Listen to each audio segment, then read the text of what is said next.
Hi friends, welcome to Vino Fathi family. இன்றைக்கி என்னடா கேபியை உட்கார வச்சு ஏதோ காட்ட போகிறாங்களேன்னு பார்க்காதீங்க.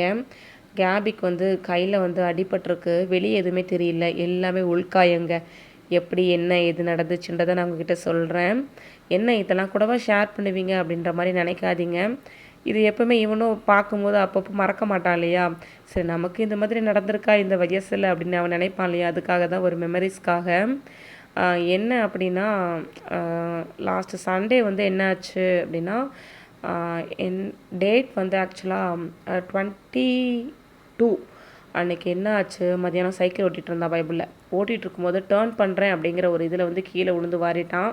கீழே விழும்போது எல்போ சப்போர்ட் பண்ணிட்டான். அப்புறம் நல்லா அதை பேலன்ஸ் பண்ணிக்கணும் அப்படின்னு சொல்லிட்டு அதில் எல்போ கிட்ட இருக்கிற மசில் சுற்றி நல்லா டேமேஜ் ஆகிட்டு பைபிளைக்கு. அதாவது தசைப்பிடிப்பு அப்படின்னு சொல்லலாம். மசில் ஸ்ட்ரெயின் ஆகிடுச்சு நல்லாவே. போன் எதுவுமே அடிப்படலை, காட் கிரேஸ். ஏன்னா கை உடனே வீங்கிருச்சு. நான் நினச்சேன் போன் தான் ஃப்ராக்சர் ஆகிட்டு போல் பிள்ளைக்குன்னு சொல்லிட்டு கொஞ்சம் பயம். அதுக்கப்புறம் ஹாஸ்பிட்டலுக்கும் கூப்பிட்டு போயாச்சு. ஹாஸ்பிட்டலுக்கு போனதுமே அவங்க என்ன பண்ணாங்க, எக்ஸ்ரே எடுத்து பார்த்துடலாம் அப்படின்ட்டாங்க. ஏன்னா அவங்க கை வச்சு அந்த டாக்டர் தொட்டு கூட பார்க்கலாம் அவனை. ஏன்னா குழந்தை ரொம்ப வலியில் துடிக்கிறான் அப்படின்னு சொல்லிட்டு என்ன பண்ணிட்டாங்கன்னா, எக்ஸ்ரே எடுத்துகிட்டு வந்துடுங்க அப்படின்ட்டாங்க. எக்ஸ்ரே எடுத்து பார்க்கும்போது என்ன ஆச்சு அப்படின்னா, மசில் மட்டும்தான் ஸ்ட்ரெயின் ஆகிருக்கு. மற்றபடி போன் எதுவும் ஃப்ராக்சர் ஆன மாதிரிலாம் ஒன்றுமே தெரியலை அப்படின்ட்டாங்க. சரி, ஓகே, ஒரு 3 நாளுக்கு மட்டும் க்ரெப் பேண்டேஜ் போட்டு விட்டுருங்க. அதுக்கப்புறம் ஆயின்மெண்ட்டு கொடுத்தாங்க. அப்புறம் சிரப் கொடுத்தாங்க. ஏன்னா கேபிக்கு 6.5 வயசு தான் ஆகுது. சிரப் கொடுத்துருங்க, டேப்லெட் மாதிரி வேண்டான்னு சொல்லவும் அப்படி கொடுத்துட்டாங்க. சரி, ஓகே, அதையும் வாங்கிட்டு வீட்டுக்கு வந்தாச்சு. அவங்க என்ன சொன்னாங்க அப்படின்னா, ஒரு ஆர்ம் ஸ்லிங் ஒன்று இருக்குது. அது ஸ்லிங் பேக் மாதிரி. அது நம்ம நெக்குக்கும் நம்ம கைக்கும் சப்போர்ட் கொடுக்குற மாதிரி. அதாவது கையை தொங்க போட்டுக்கலாம். கீழே தொங்க போடக்கூடாது. கையை நம்ம வயிற்றுக்கிட்ட அப்படியே பேலன்ஸ் பண்ணி வைக்கும், சப்போர்ட் பண்ணி. அந்த மாதிரி ஒரு பேகும் வாங்க சொன்னாங்க. நாங்கள் அது ஃபஸ்ட் டைம் போனப்போ வாங்கலை. சரி, அவன் இதுக்கே ரொம்ப ஓவராக பண்ணான். சரி, அதெல்லாம் எப்படி ஃபுல்லாக போட்டுட்ருக்க போகிறான் அப்படின்னு சொல்லிட்டு நான் அந்த பேக் வாங்காமல் வந்துட்டேன். வீட்டுக்கு க்ராப் பேண்டேஜ் மட்டும் கரெக்டாக போட்டு விட்டுட்டு இருந்தேன் அவங்க சொன்ன இன்ஸ்ட்ரக்ஷன்ஸ் படி. அப்புறம் ஒரு 3 டேஸ் கழிச்சு என்னாச்சு, ரிவ்யூ வர சொல்லியிருந்தாங்கன்னு சொல்லிட்டு போயிருந்தேன்.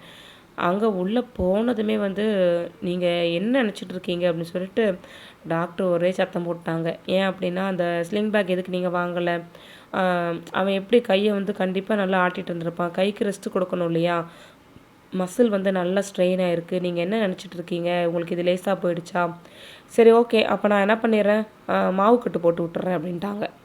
மாவு கட்டா அப்படின்னு சொல்லிட்டு, மாவு கட்டுலாம் போட்டால் எனக்கு தெரியும் மாவு கட்டினா என்ன அப்படின்னு சொல்லிட்டு. ஏன்னா மாவு கட்டு போட்டால் ஷோல்டர்லேருந்தே போட்டுருவாங்க போல். ஷோல்டர்லேருந்து போட்டு அப்படியே ரிஸ்ட் வரைக்கும் வந்துடும். அது ஸ்டிக்கு மாதிரி கையில் கொடுத்துருவாங்க. அப்படியே ஃபிங்கர் எல்லாமே நீட்டிக்கிட்டே இருக்கிற மாதிரி தானே இருக்கும். நிறைய பேர் பார்த்துருப்பீங்க. அதெல்லாம் கொடுத்துட்டோன்னு வச்சுக்கோங்களேன், கைக்கே எப்படியாவது ஒரு 10-15 நாள் கண்டிப்பாக அந்த மாவு கட்டு இருக்கும். அதுக்கப்புறம் அந்த ஹேண்டுக்கே கைக்கே எல்போட மூமெண்ட்டு, அதுக்கப்புறம் ரிஸ்ட்டோட மூமெண்ட் எல்லாமே மறந்துடும். நம்ம ஒவ்வொன்றா நம்ம ரெக்கவர் பண்ணி கொண்டு வர மாதிரி இருக்கும் ஒவ்வொரு மூமெண்ட்டுமே. ரிஸ்ட்டு கை அந்த வாட்ச் கட்டுறோலையே அந்த இடத்துல அந்த மணிக்கட்டு அதை மேலே கீழே ஆட்டுறதுலாம் நம்ம தான் ஃபிசியோ வச்சு ஒவ்வொன்றா எக்ஸசைஸ் கொடுத்து கொண்டு வர மாதிரி இருக்கும். அதெல்லாம் தெரிஞ்சே தான் நான் என்ன பண்ணேன், மாவு கட்டலாம் வேண்டாம் அப்படின்ட்டேன். சரி, ஓகேன்னு சொல்லிட்டு அவங்க சரி, ஓகே, அப்போ நீங்கள் இந்த பேகு கண்டிப்பாக வாங்கி ஆகணும் அப்படின்னு சொல்லிட்டாங்க. இப்போ நான் மாட்டிகிட்ருக்கேன் இல்லையா, இந்த ஸ்லிங் பேகு தான். இதை வாங்கணும்னு சொல்லிட்டு தான் ஐயோ படாது பாடுபட்டு அவ்வளோ திட்டு வாங்கிட்டு வந்தேன் நான். சரின்னு சொல்லிட்டு இவங்க என்ன பண்ணிட்டாங்க, ஒழுங்கு முறையாக அதை வாங்கிடு அப்படின்ட்டாங்க. காசுக்கு ஒன்றும் பார்க்காத, எதுக்கு ஒன்றும் பார்க்காத, அவனுக்காக பண்ணுதானே அவனு நம்ம அப்படின்னு சொல்லிட்டு சரின்னு சொல்லிட்டு வாங்கிட்டு வந்தாச்சு. அவன் மூஞ்சி போகிற போக்க பாருங்கள். நான் அவ்வளோ திட்டு வாங்கிட்டு இவனுக்கு போட்டு விட்றேன். எனக்கு இதெல்லாம் வேண்டான்னு சொல்லிட்டு அசால்ட்டாக சொல்கிறான். இப்போல்லாம் வலுக்கட்டாயமாக இது எப்போவுமே நீ போட்டுக்கிட்டே இருக்கணும், தூங்கும்போது மட்டும் போட வேண்டாம் அப்படின்னு சொல்லிட்டு மாட்டி விட்டுறது. என்ன பண்ணுறது, நம்ம நேரம் எப்படி இருக்குது, அதனால் பிள்ளைங்களை ரொம்ப கேர்ஃபுல்லாக பார்த்துக்கணும் அப்படின்னு சொல்லிட்டு ஒரு லெசன் கற்றுக்கிட்டாச்சு. இப்போ தானே ஸ்டார்ட் ஆகிருக்கு. இன்னும் போக போக எவ்வளோ பார்க்க வேண்டியது இருக்கும் இந்த பிள்ளைங்களை வச்சுக்கிட்டு. ஃபஸ்ட் டைம் அப்படின்றதுனால ரொம்ப கஷ்டப்பட்டுட்டோம். இது வரைக்கும் நம்ம கோல்டு, ஃபீவர் அந்த மாதிரி தான் பார்த்துக்கிட்டு இருந்தோம். இப்போ தான் கை அடிபடுற அளவுக்கு போயிருக்குது. இன்னும் என்னென்னலாம் பார்க்க போகிறோமோ தெரியல.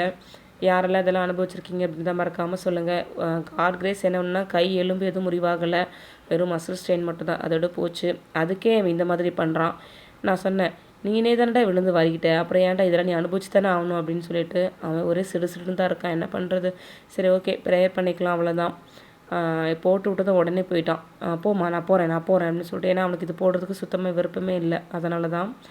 ஓகே, இந்த வீடியோ பிடிச்சிருந்தால் லைக் பண்ணிவிடுங்க. சேனலை மறக்காமல் சப்ஸ்கிரைப் பண்ணிக்கோங்க. எல்லாருமே கொஞ்சம் குழந்தைங்க வெளியே விளையாடும் போது கொஞ்சம் ஜாக்கிரதையாக பாருங்கள். அவ்வளோதான். தேங்க்ஸ் ஃபார் வாட்சிங்.